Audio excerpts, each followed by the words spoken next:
அப்படிதான் assistant director ஒருத்தவருடைய குழந்தைக்கு heart operation சொல்லி 3 லட்சம் வேணும்னு சொல்லியிருக்காங்க. அவர் அங்க எங்க அலைஞ்சு 2.5 லட்சம் வரைக்கும் தேத்திட்டாரு. 75,000 மட்டும் அவருக்கு இல்லன்னு சொல்லிட்டோனே எல்லாத்தையும் போய் ஹெல்ப் கேட்கிறாரு. அப்புறம் ஒரு கேமராமேன் வந்திருக்காங்க. அவர்கிட்ட போய் கேட்டோனே நான் ஒரு நடிகர்கிட்ட கூட்டு போறேன், அந்த நடிகர் ரொம்ப ஹெல்ப் பண்ணுவாருன்னு சொல்லிட்டு அந்த நடிகர்கிட்ட கூட்டு போறாங்க.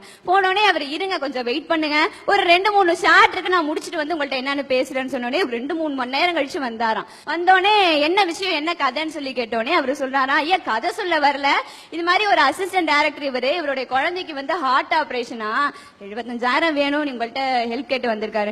ஏன் இதை முதலே சொல்ல வேண்டியதானே, உன்னை நான் 2-3 மணி நேரம் வெயிட் பண்ண வச்சிருக்க மாட்டேன்ட்டு சொல்லி எவ்வளவு வேணும்னு சொல்லி கேட்டோடனே 75,000 வேணும்னு சொன்னாங்களாம். உடனே மொத்தம் எவ்வளவுன்னு சொன்னோடனே 3 லட்சம் சொன்னோடனே அந்த இடத்துல தன்னுடைய செக் எடுத்து 3 லட்சத்தையும் எழுதி தந்துட்டு இந்த விஷயம் யாருக்கும் தெரியாம இருக்கணும்னு சொல்லி அனுப்புறாராம்.